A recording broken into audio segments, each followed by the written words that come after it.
Hello friends, good morning. कैसे हैं आप लोग? My name is Hitesh, as you know, Hitesh Ahluwalia, Kashi overseas education consultancy. कल के व्लॉग में हमने बात करी थी ऑस्ट्रेलिया के थोड़ा अपने एकेडमिक्स के बारे में, एकेडमिक्स कैसे होने चाहिए। तो आज भी अपना व्लॉग उसी चीज़ के रिगार्डिंग है, ऑस्ट्रेलिया के रिगार्डिंग। एंड ऑस्ट्रेलिया में आज जो अपना डिस्कस कर रहे हैं वो है ऑस्ट्रेलिया के लिए फाइनेंशियल्स। तो आप लोग भी जानते हैं कि ऑस्ट्रेलिया के अंदर पीछे गवर्नमेंट ने फाइनेंशियल्स के लिए रूल दिया है कि $20,000 के आसपास आपका होना चाहिए। तो देखो $20,000 मोटा मोटा 50 से मल्टीप्लाई कर दो, 10 लाख बनता है। और ऑस्ट्रेलिया का डॉलर 54, 53, 55 रुपये के हिसाब से चलता है। तो आपको 12-1 लाख रुपए के एक्स्ट्रा फाइनेंशियल्स दिखाने होते हैं। और क्योंकि ऑस्ट्रेलिया के अंदर मोस्टली आपको जो फंड दिखाने होते हैं वो 25 से 30 लाख के बीच की एफडी रहती है, वो आपको शो करनी रहती है। तो काफ़ी पेरेंट्स के पास 25 से 30 लाख रुपए सेविंग अकाउंट के अंदर नहीं होते हैं। तो वो क्या, उसके रिगार्डिंग आप लोग क्या कर सकते हैं भाई, जिसके पास 25 से 30 लाख रुपए अपने सेविंग अकाउंट के अंदर नहीं है और ऑस्ट्रेलिया जाना है और फंड दिखाने हैं, और पेरेंट्स की इनकम का सोर्स भी आपने बना लिया है कि ज़मीन थी अपने पास, ज़मीन के आपने एग्रीकल्चर इनकम सर्टिफिकेट बनवा लिया है, माता जी का डेयरी इनकम सर्टिफिकेट बनवा लिया है, डेयरी फार्मिंग को रजिस्टर करा लिया है आपने। अभी आप 10वीं क्लास में पढ़ रहे हो और आपने 2 साल पहले ही उसको रजिस्टर करा लिया है, आपने बैलेंस शीट मेंटेन करनी स्टार्ट कर दिया। लेकिन फ़ंड्स का कैसे करें? तो भाई देखो, सबसे आसान तरीका जो फंड्स का है ना, आप किसी भी एजेंट के चक्कर में पड़ो, किसी भी डुप्लीकेट एजेंट के पास ना जाओ, ठीक है। और आप सबसे पहले क्या करो, आप बैंक के पास जाओ, बैंक से बोलो कि मेरे को एजुकेशन लोन कराना है। अपने को कोई लिमिट वाला लोन नहीं कराना है, ना ही अपने को कोई पर्सनल लोन कराना है, अपने को सिर्फ एजुकेशन लोन चाहिए, ठीक है। एजुकेशन लोन का मतलब क्या होता है कि आपके पास एक ऑफर लेटर आ जाएगा। लाइक जैसे आप किसी भी एजेंट के पास गए, उसने आपको ऑफर लेटर दे दिया। जैसे एक एजेंट का नाम बताता हूँ, आईडीपी बोले तो कौन, लाइक जो अपना आइल्स कराता है ना, तो उसका आईडीपी के नाम से है। तो आप आईडीपी के पास चले गए, आईडीपी वालों को आपने बताया कि हाँ जी हमारे पास इनकम भी है, मेरे पास अपना पिताजी काम भी करते हैं, सारा कुछ है, ठीक है।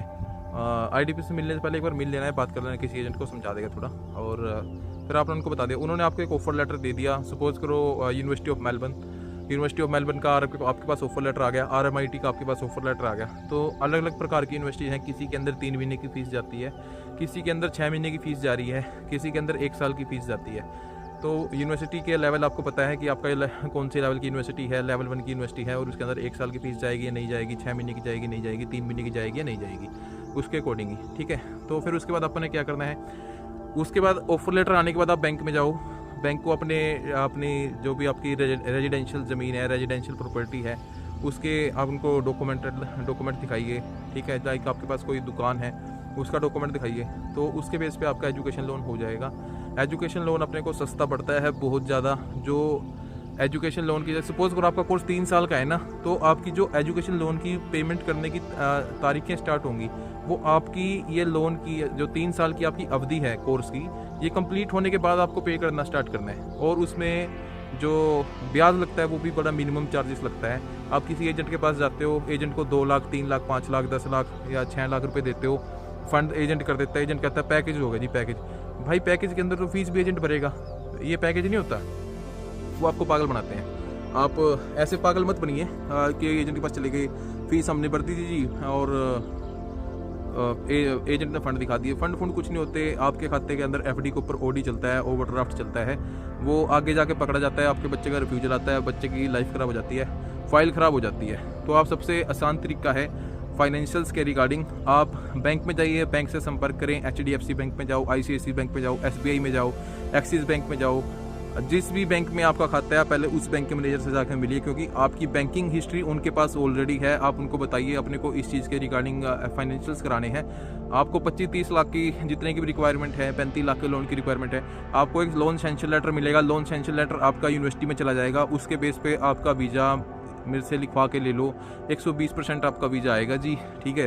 100 + 20 बता दिया, 21 ले लो, 121% आपका वीज़ा आएगा, 21% प्लस बता रहा हूँ। अगर आपका अपना ये बैंक से लोन करवा के आप जा रहे हो, या किसी भी एजेंट की बजाय, हम एजेंट्स से फ़ंड नहीं करवाते इस चीज़ के रिगार्डिंग। हम ट्राई करते हैं कि बच्चे का अपना जो फ़ंड हो वो बैंक से हो जाए, बैंक वालों से मिल लो। अगर बैंक वाले कह रहे हैं नहीं जी नहीं हो पाता, तो आप हमसे मिलिए, हम बताएंगे भी कौन सा बैंक कर रहा है, कौन सा बैंक रिबेट दे रहा है, क्या किसी के अंदर अपना क्या से मतलब या कागजी डॉक्यूमेंट जो भी हैं किसके अंदर कम हैं, और कौन सा बैंक आपको सही तरीके से लोन प्रोवाइड कर रहा है। करना अपने को एजुकेशन लोन ही है, कोई तीसरा लोन नहीं चाहिए। लाइक सपोज करो कोई कह देता है कि मैंने तो पर्सनल लोन ले लिया जी, 20 लाख रुपए का लॉन्ग टर्म लोन मिल गया, या एक होता है ना लोनों के प्रकार होते हैं, 20-25 लाख का लोन मिल गया, नो कोलेटरल लोन मिल गया, कोई कोलेटरल नहीं है उसके ऊपर, और हम तो उससे पेमेंट कर देंगे। भैया वो थोड़ी मान्य नहीं होती, आपकी देखी जाती है इनकम, देखी जाती है अभी इनकम कितनी है पेरेंट्स की। लेकिन जब आप पेमेंट करते हो एजुकेशन लोन से, तो एजुकेशन लोन होने का मतलब यही होता है कि इस बंदे की जो कागजी कार्रवाई है वो एकदम ओके है, क्योंकि उसी बंदे का लोन होता है जिसके पास एक्चुअल में ये चीज़ें होती हैं। जिस पेरेंट्स के पास देखो कागजी कार्रवाई नहीं है, एजुकेशन लोन भी नहीं हो पा रहा है, वो सोच रहा है मैं एजेंट के तरीके से करा लूँ, और तो भाई देखो मैं उसको बताना चाहूँगा, उस पेरेंट्स को, उस भाई को आप लोग ऑस्ट्रेलिया के लिए छोड़ दीजिए। जिसके पास देखो अपना एजुकेशन लोन नहीं करवा सकता, ऐसी कोई ज़मीन नहीं है, वो बैंक में चला जाए, एजेंट से मिलने से पहले बैंक के पास चले जाओ, बैंक से बात कर लो, बैंक वाला आपको बता देगा कि आपका एजुकेशन लोन होगा कि नहीं होगा। अगर एजुकेशन लोन आपका नहीं हो पा रहा तो किसी एजेंट के पास जाने की लोड़ नहीं है, कोई डुप्लीकेट फंड कराने की आपको लोड़ नहीं है, क्योंकि आपका काम वैसे बनने वाला नहीं है। आज की डेट में ये चीज़ फैक्ट है। और आज की डेट क्या है? आज की डेट भाई 11 फरवरी 2024 है, और समय है तकरीबन आपका 3 बजने के आसपास। तो ये चीज़ अपने फाइनेंशियल्स के रिगार्डिंग है, ऑस्ट्रेलिया के रिगार्डिंग। मिलते हैं फिर आपसे एक ऑस्ट्रेलिया की महत्वपूर्ण जानकारी के लिए नेक्स्ट व्लॉग के अंदर। तब तक जय श्री राम सभी भाइयों को।